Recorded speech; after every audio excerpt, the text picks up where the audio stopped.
Salut, bienvenue dans ce nouveau cours de la langue Imba.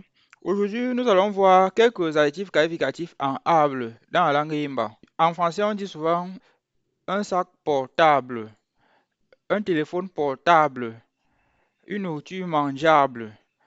Comment en Imba cela se passe? Nous allons donc voir aujourd'hui à cet effet quelques exemples d'adjectifs qualificatifs en able.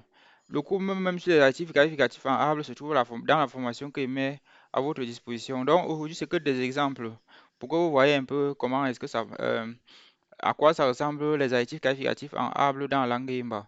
Puisque le cours même sur la manipulation de ces adjectifs n'est pas pour le grand public. Nous allons prendre ici des cas d'adjectifs qualificatifs en able qui utilisent le verbe. Ici, dans ce tableau contient des adjectifs en able au singulier. Nous verrons par la suite les adjectifs en able au pluriel.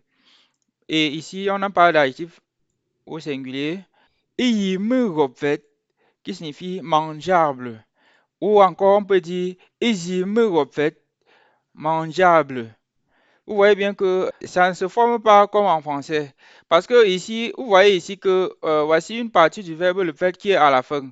Donc, on forme ces adjectifs-là généralement en ajoutant iyimero ou iyiro ou iziro ou epiro ou imiro.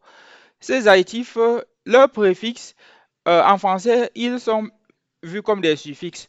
Alors qu'en yemba, c'est plutôt des préfixes. Donc c'est le contraire avec le français. Parce qu'on dit portable, le able se place à la fin. Alors qu'en Yemba, ce able-là est plutôt qu'au début. J'espère que vous comprenez la logique. Donc les choses sont contraires par rapport au français. Il me répète mangeable. Il me répète mangeable. On utilise l'un ou l'autre en fonction des circonstances, en fonction du mot qu'on va appliquer cet adjectif sur ça. Il y a un principe d'utilisation. Je vous ai dit que c'est dans la formation qu'on voit ça. Donc, et regardez un peu ici à l'exemple. Bien, il me répète l'arachide mangeable. Bien, il me répète. Vous voyez qu'ici, c'est bien est au singulier. C'est pour ça qu'on utilise il me refait directement. Et son able, le voici qui est logé ici. Voilà, able qui est devant fait, qui est le verbe. Alors que si c'était en français, ce able-ci devait plutôt être loin à la fin là. J'espère que vous comprenez la logique. Voici un deuxième exemple. On dit ici, mbap, me refait la viande mangeable. Et ici, viande est au singulier. Et l'adjectif able que voici est aussi au singulier. Voici able qui est ici. Ce n'est pas le able du français, mais c'est le able du yemba. Il se place devant le verbe, devant la forme infinitive suffixée du verbe. Ça, c'est voilà ça qui est fait. J'espère que vous comprenez. C'est un peu contraire. En français, on prend, on met à la fin, on colle. En yemba, on ne sait pas, on place au début. Voilà, j'ai déjà dit ça, on continue. Ici, le torti soutenir. Et l'adjectif en able qui en découlera, on peut dire iyi mego torti ou on peut dire easy mego torti. Et vous pouvez bien comprendre à partir des deux-ci que il y aura donc les circonstances où en fonction du mot qu'on veut manipuler, on pourra choisir l'un ou l'autre. Par exemple, regardez ici, on dit ici nying iyi mego torti. La personne soutenable, nying, iyi mego torti. Vous voyez que ici, on a utilisé nying parce que c'est nying qui a été utilisé. On utilise plutôt ce able ici. Iyi mego. Maintenant, ici, le mot change ici. Regardez, ici, c'est plutôt apu. Apu, iyi mego torti. La main soutenable. Vous voyez ici qu'on a plutôt utilisé l'autre able parce que le mot a changé. C'est donc le mot qui décide de celui qui va être utilisé comme le able correspondant. J'espère que vous comprenez. On continue ici. Le lacné péri. On peut dire en yemba donc, iyigo lacné, périssable. Ou encore, izigo lacné, périssable. Vous voyez que ici, cette fois-ci, ce n'est plus iyimugo, mais c'est iyigo. J'espère que vous voyez. Donc, il y a un principe d'utilisation qui permet de manipuler ça. Aujourd'hui, c'est que des exemples. Iyigo l'acné, périssable. Izigo l'acné, périssable. Et en yemba, on dira par exemple Nyingbanga, Iyigo l'acné, l'homme périssable. Ici, on peut aussi dire en yimba, azu eziro lakni, la chose périssable. J'espère que vous voyez, on continue. Le kumni est changer ou échanger.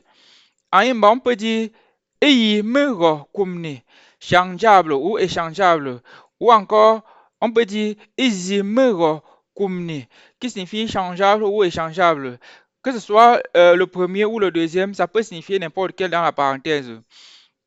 Ok, maintenant à l'exemple, qu'est-ce qu'on a? On dit nsi iyi mero kumni, l'eau changeable, nsi iyi mero kumni. Et on continue ici, nkap izi mero kumni, l'argent échangeable, nkap izi mero kumni, le tort brûlé. On dira en yemba iyi mero tort, qui signifie brûlable, ou on peut dire izi mero tort, qui signifie brûlable. On peut donc par exemple à Yemba dire Anna, Izime Rotor, le champ, le champ ou la parcelle brûlable. Anna, Izime Rotor. Toujours dans le cadre de le tort, en utilisant le tort pour former l'adjectif able, on a ce deuxième exemple. Mbabndo, Izime Rotor, le rat brûlable. Mbabndo, Izime Rotor. Voilà ça. Et ici, un exemple suivant. Je suis en train d'aller très vite, je ne veux pas que ce cours soit trop long. Le mot qui signifie s'enflammer ou prendre feu. On peut donc, à partir de ce verbe, former les actifs qualificatifs en able suivants qui sont iyi mok ou encore izi mok brûlable. On a pris ce mot, métier l'allumette. Ici, on a dit métier iyi mok, l'allumette inflammable. Le koum peigné. On a donc les actifs qualificatifs en able suivants qui sont iyi me koum, qui signifie peignable. Izi me koum, peignable. Ok, exemple. Atfo ezi merokum, la tête peignable. Atfo ezi merokum, la tête peignable. Dans ce tableau, on a utilisé que les adjectifs en able au singulier. J'ai dit aussi qu'il y avait la possibilité d'avoir des adjectifs, ces adjectifs en able, mais à leur forme plurielle. Ici, comme par exemple ici, la forme plurielle de l'adjectif iyimero able est emimero ou epimero. J'espère que vous voyez. Parce que la forme plurielle de celui-ci, iyimero, ça peut être emimero et ça peut aussi être epimero. Donc, celui-ci peut avoir deux formes ou deux ou plusieurs formes plurielles. C'est ça que je suis en train de dire. Pareil ici, la forme plurielle de l'adjectif eyiro, arbre qui est arbre, c'est emiro, emiro. Hein? J'espère que vous voyez. Ou epiro. Donc, emiro, qui est la forme singulière de l'adjectif qualificatif arbre en yimba, a plusieurs formes plurielles. Mais chacune des formes plurielles s'utilise en fonction du mot qui le précède.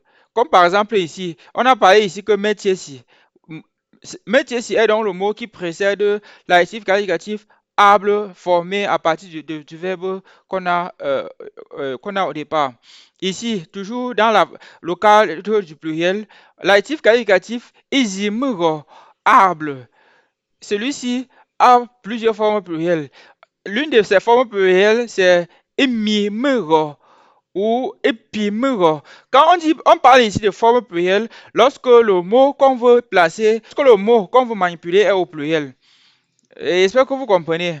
Par exemple, on a dit ici en haut que apu isi torti, la main soutenable. Ici c'est apu.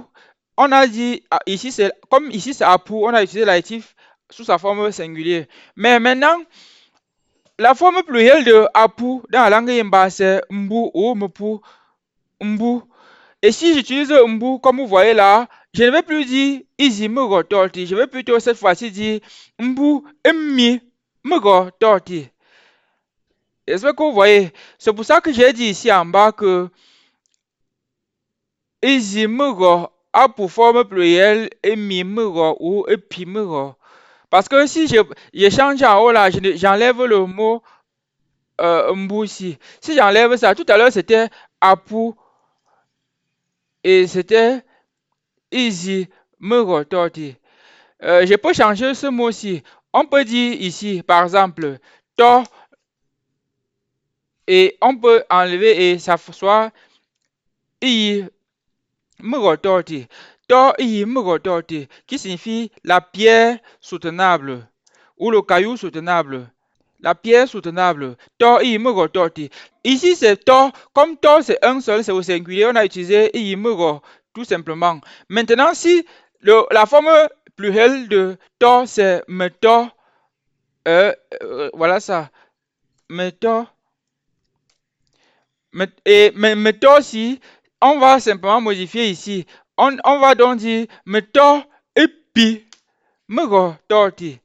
Est-ce que vous voyez, quand ça a changé aussi. Le pluriel appelle plutôt la forme plurielle de l'adjectif. J'espère que vous comprenez. Voilà. Bon, ici, ce n'était pas un cours pour détailler, c'était juste que pour vous donner quelques exemples pour que vous voyez comment ça fonctionne. Le cours même a été fait et c'est réservé aux membres de la formation.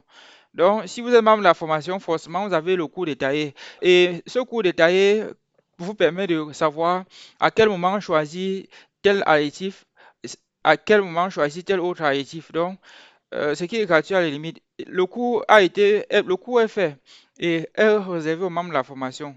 Donc, si vous êtes membre de la formation, il faut consulter le cours. Vous avez ça dedans pour mieux maîtriser ça. De telle sorte que vous pouvez prendre n'importe quel mot et savoir comment ça fonctionne. Voilà, c'est tout pour aujourd'hui. On se dit à très bientôt pour ceux qui sont abonnés. Bye!